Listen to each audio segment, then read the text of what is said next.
एक बार एक आर्टिस्ट एक राजा के पास गया और उसे कला का बहुत शौक था।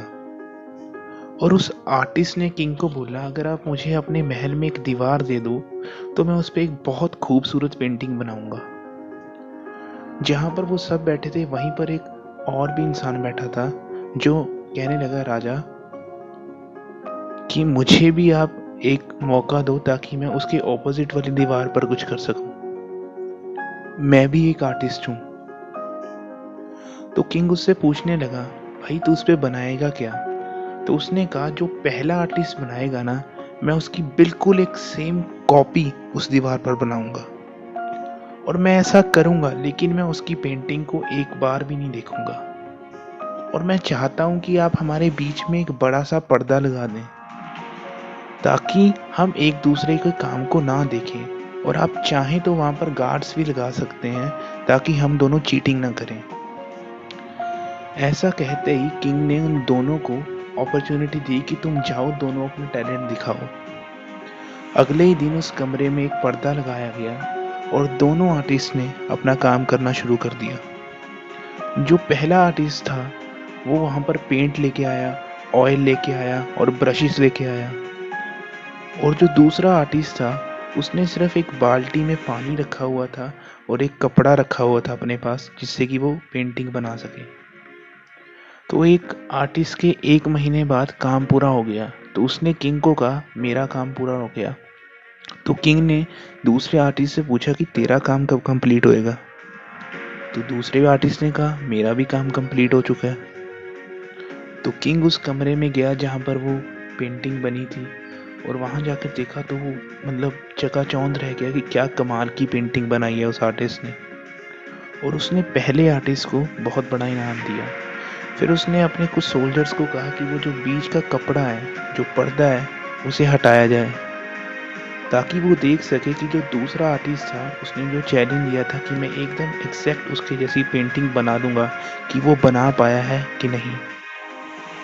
और फिर वो पर्दा खुला और जब किंग ने देखा कि सामने वाली वॉल पर उसकी एग्जैक्ट सेम पेंटिंग थी। उस पेंटिंग की हर एक लाइन, हर एक कलर, हर एक छोटी से छोटी डिटेल एकदम सेम थी। तो किंग ने दूसरे आर्टिस्ट को पहले आर्टिस्ट से 2 गुना रिवॉर्ड दिया। लेकिन वो सोच रहा था, यार इसने ये किया कैसे?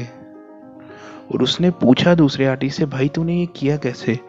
तो उसने कहा कि मैंने उस दीवार को इतना चमका दिया ताकि वो एक शीशे की तरह लगे, ताकि जो सामने वाली पेंटिंग है उसकी सामने वाली बिल्कुल तस्वीर उस दीवार पर आ जाए। बहुत बार लोग मेरे पास आते हैं ज़िंदगी में और कहते हैं कि मेरे पास कॉन्फिडेंस नहीं है। उन्हें लगता है कि मेरे पास कोई टैलेंट नहीं है और वो कहते हैं कि मेरे पास मोटिवेशन भी नहीं है। और मैं उन्हें बताता हूँ कि ये सारी चीज़ें तुम्हारा पार्ट है। आपका जो हार्ड वर्क है आपके माइंड की वॉल को क्लीन कर देगा। और इसका फ़ायदा ये होगा, जो आपके अंदर छुपा आपका टैलेंट है, आपकी पॉजिटिविटी है, आपका कॉन्फिडेंस, आप कितने अच्छे हो, वो सारी चीज़ें आपके माइंड में रिफ्लेक्ट होना शुरू कर देंगी। और फिर आपके एक्शन भी वैसे ही हो जाएंगे और आप ज़िंदगी में कुछ अच्छा अचीव करोगे। ऐसा कहा जाता है कि आत्मा जो है अपने आप को खुद के खुद ठीक कर लेती है। एक चीज़ जो चाहिए वो ये है कि आपको अपने माइंड को शांत करना होगा। और एक तरीका जो है इसको बंद करने का वो ये है कि अपने माइंड में जो भी नेगेटिव थॉट्स चल रहे हैं उन्हें निगलेक्ट कर दो आप। जैसे कि आपने देखा होगा, एक बच्चा जब रोता है, ठीक है, अगर उसकी माँ उस पर ज़्यादा ध्यान देती है तो वो और ज़्यादा तेज़ रोने लग जाता है। लेकिन जब माँ देखती है कि कुछ नहीं है, वो बेमतलब में रो रहा है, और जैसे ही वो अपना ध्यान हटाती है तो वो बच्चा अपने आप रोना बंद कर देता है। इसी तरह अगर हम अपने दिमाग की जो बकबक है, जो नेगेटिव बातें हैं, अगर उन पे ज़्यादा ध्यान देंगे तो वो बढ़ती ही जाएंगी, कम नहीं होंगी। लेकिन अगर हम इन्हें इग्नोर कर देंगे तो ये अपने आप ही ख़त्म हो जाएंगी। एक और चीज़ जो आपको करनी है, आपको अच्छी चीज़ें सुननी है, अच्छी चीज़ें ही पढ़नी है, आपको पॉजिटिव लोगों के साथ ही घूमना है और समय के साथ साथ आपका माइंड अपने आप ही क्लीन होना शुरू हो जाएगा।